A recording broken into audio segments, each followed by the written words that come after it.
Serial में आने वाला है नया अब अनुपमा तुमको यही कहती है मेरी फैमिली से दूर रहना वरना मैं तुम्हें बर्बाद कर दूंगी। तभी वो तो मनी मन यह सोचता है कि तुम क्या बर्बाद करोगी मुझे अनुपमा जोशी, मैं तुम्हारी जिंदगी पूरी तरीके से खत्म कर दूंगा और अब तुम्हें पता चलेगा तुमने किसके गिरेबान पे हाथ डाला है। मैंने तुम्हें एक बार माफ करके छोड़ दिया है। फिर अनु अपने घर पहुंचती है, उसे यह पता चलता है कि अनु की रसोई में आग लग चुकी है, वह पूरी तरीके से बर्बाद हो चुकी है। राघव अनुपमा को संभालने की कोशिश करता है और अनुपमा को यह कहता है कि अनुपमा जी आपने आपको संभाली, अब कुछ भी नहीं बचा है, उसमें आग लग चुकी है। तो सु यह कहता है कि अब क्या होगा, तो माही की शादी है, पर से हमारी अनु की रसोई में आग भी लग गई है, हम कैसे सर्वाइव करेंगे, अपनी जिंदगी में हम क्या करने वाले हैं।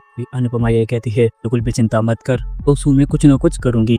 अनुपमा फिर सोचने लगती है, यह सोचती कि अचानक से उनकी रसोई में आग कैसे लग सकती है। तभी राघव यह कहता है जरूर किसी की समझे चाल है अनुपमा जी, बस हमें यह पता लगाना हो यह सब किसने किया है। तभी राघव ये कहता है ये सारा काम तेरा कुठारी का कराया हो तो नहीं, क्योंकि वह नहीं चाहती थी कि माही घर की बहू बने। तभी तो सु यह कहता है ऐसा हो सकता है मम्मी। तभी माही ये कहती है तो मोटी बात ऐसा क्यों करे, लोग तो शादी के लिए मान गए थे। तभी यह कहता है यह औरत को सेटिस्फाई करने के लिए भी कर सकती है कि उसे जानता मैं हूँ, लोग नहीं जानती हो। तभी बाबूजी ये कहते हैं फिर ये सारा काम मुस्लिम कुठारी ने कराया तो हम उसे कभी माफ नहीं करेंगे। अनुपमा ये कहती है मानती हूँ कि वह मन की बहुत कड़वी है, पर वह ऐसा नहीं कर सकती है क्योंकि वह माही को अपने दिल से बहू मान चुकी थी और अब वह ऐसा नहीं करेंगी कि पराग कोठारी भी उनका साथ देने वाले नहीं है, कि पराग कोठारी का साथ कभी भी नहीं देते हैं। जब आपके टाइम में भी उन्हें कुछ पता ही नहीं था इसीलिए उन्होंने का साथ नहीं दिया। तभी अनुपमा यह सोचती है कि मुझे लगता है सारा किया धरा सिर्फ और सिर्फ गौतम का कर हो सकता है कि गौतम से अभी ही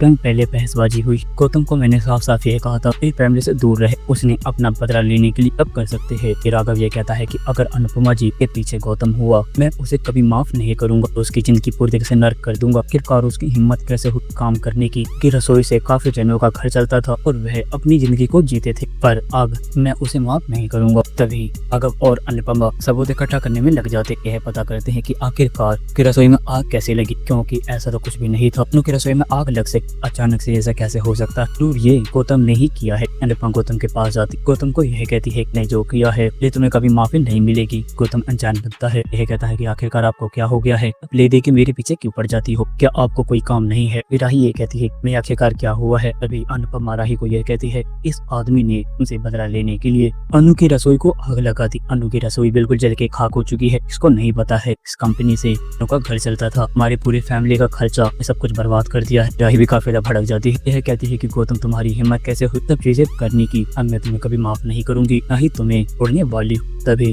गौतम यह कहता है कि ये माँ बेटियों को क्या चल रहा है, देखिए मेरे पीछे ही क्यों पड़ जाती है, ऐसा कुछ भी नहीं किया है जैसा आप लोग सोच रहे हो। अनुपमा जी आपके रसोई को आग क्यों लगाऊंगा, खुद एक बिजनेसमैन हूँ और किसी की भी रोजी रोटी पे मैं हाथ नहीं चलाता हूँ। यहाँ दोस्तों अब क्या होगा आने वाले एपिसोड का जान पाएगी अनुपमा गौतम का सच। तो आप अपनी कमेंट बॉक्स में राय हमें जरूर बताएं। आपको ये वीडियो पसंद आई हो तो आप इस वीडियो को लाइक करें, हमारे चैनल को सब्सक्राइब करना ना भूलें। मिलते हैं आप अगली वीडियो में, जब तक के लिए राधे राधे, जय श्री राम।